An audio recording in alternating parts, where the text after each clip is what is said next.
Welcome back guys. So today I'll be discussing Code Forces round 654, second problem, magical calendar. So the problem statement is Alex is scheduling some practices for an eating contest on a magical calendar.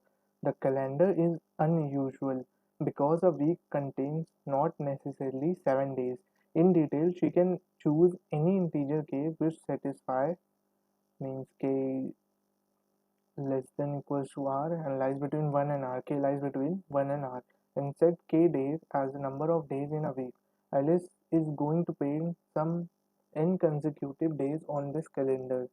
On this calendar, dates are written from left to right cells in a week. If a date reaches the last day of a week, the weekday cell is the leftmost cell in the next under row. She wants to make all of the painted cells to be connected by side. It means that for any two painted cells, there should exist at least one sequence of painted cells starting in one of these cells and ended in another, such that any two consecutive cells in this sequence are connected by side.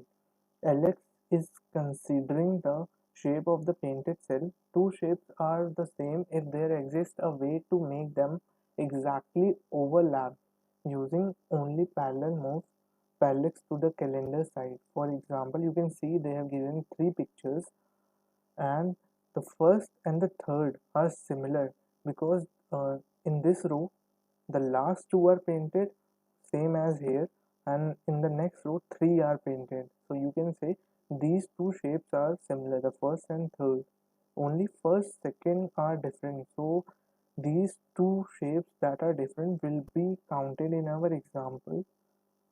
Now Alice wants to know how many possible shapes exist if she set how many days a week has and choose consecutive n days and paints them in calendar started in one of the days of the week.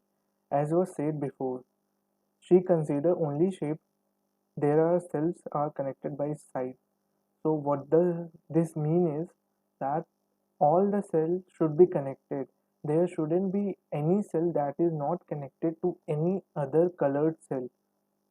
Let's look at the input and output. By example, it would be clear. So for the first 3 4 they have given here the explanation. You can see this is not a valid because they are not being because they are not connected directly by a side, they are connected through the diagonal, but in the problem they have seen that these cells should be connected by a side, so this is not a valid sequence. These are the valid sequence for the input and this would result to 4.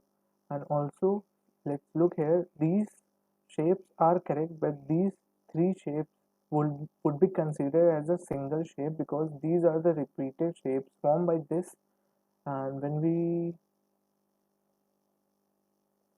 so let's look at the example. The example is 3 and 4, the value of n is 3 and the value of r is 4. So when we will taking the value of r as 1, so this is the form it would take and we'll paint 3 cell consecutive 3 cell and we'll obtain this. So for k equals to 1 we can only obtain this, so we'll add 1 to our answer. Now move to 2. So for 2 we'll be considering these two different shapes we can make by considering 3 consecutive days and when we'll add 2 to our answer, so now it becomes answer would become 3. Now we take the value of r as 3, so for 3 consecutive day we'll paint 3, so this would be our shape.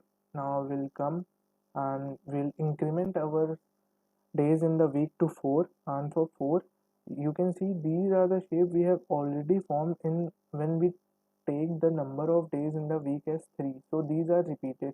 So we get only 4 as our final answer because these above 4 pictures only form the given constraint they have described in the problem, so we print 4.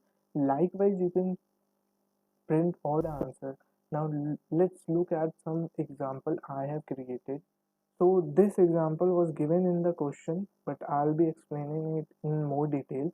The value of n is 3 and the value of k is 4. When the value of r is 1, means the number of days in the week is 1, and the value of n is 3, so we painted 3 consecutive cells. Now the answer would become 1 because this is a unique, because this formation is unique, so our answer would be 1. Now, when we take the value of r is 2, we can only obtain these two unique combinations. So now our answer would become 1 plus 2, that is 3. Now when we take the value of r as 3, we paint these 3 consecutive cells which can be connected by sides. So our answer would be incremented by 1, so our answer would be 4. Now when the value of r becomes equals to 4, these 3 cells are connected, but these both are representation of this. So these are not unique shapes, these are repeated. So our final answer would be 4. Now let's look into another example when the value of n equals to 4 and the value of k equals to 3. Taking the number of days in the week as 1. So initially the answer was 0. Now our answer would become 1. So we painted these and our answer would become to 1. Now taking 2 consecutive days, we paint these two unique shapes we will found. So adding 2 to our answer. So now the answer would become 3. Now when we get this r equals to 3, so it has reached its maximum value where k can lie. These 3 unique shapes we can obtain. So adding 3 to our answer, now the answer would become 6. Once I have taken the value of n less than k, now in this example I have taken the value of n greater than k. So how this affect our answer? When the value of n was less than k, what we were doing is, when the value of row was 1 and 2, directly we were adding 1 when the value of r was 1. When the value of r was 2, we were adding 2. So 1 plus 2. So we were doing sum of n natural number, we can say. So for what we'll do is, when this was less than equals to k, then we'll find the sum of n natural number, n minus 1 natural numbers, and add 1 to our answer. And when the value of n was greater than k, then we'll find the sum of k natural numbers. So this is the output. Now why is it so? Let's move back at this position at the starting and see why is it so. When the value of r is 1, we will have unique shapes. We will have one unique shape. To prove it, we can clearly say when the value of n was greater than r, we can have the number of shapes of r. Like here, the value of r was 1 and the value of n was greater than this value. So we'll add this to our answer. Now when the value of r becomes 2, now also n was greater than r. So we add r to our answer. Now we come here. Now the value of r is equals to 1. So we'll only add 1 to our answer. Means for r equals less than equals to 2, we'll be adding the sum of natural numbers till here. Then at the end we add 1. So this you can see here in the first case. This is reflected here. We'll be finding the sum of n minus 1 natural numbers and at the end adding 1. And for this you can add all the shapes. Like when we were here, this would be added directly. Again focus on n. 4 is, so again add r. Now we come here. Is n greater than r? Yes. So add 2 to our answer. Now is 4 greater than 3? Yes. So add 3. So this is the formula you can obtain. I hope you have understood the solution. Now let's look at the code.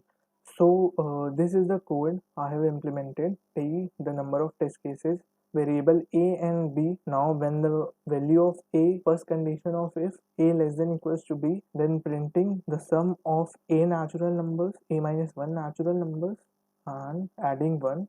else printing the sum of b natural numbers. We have created our channel on Instagram.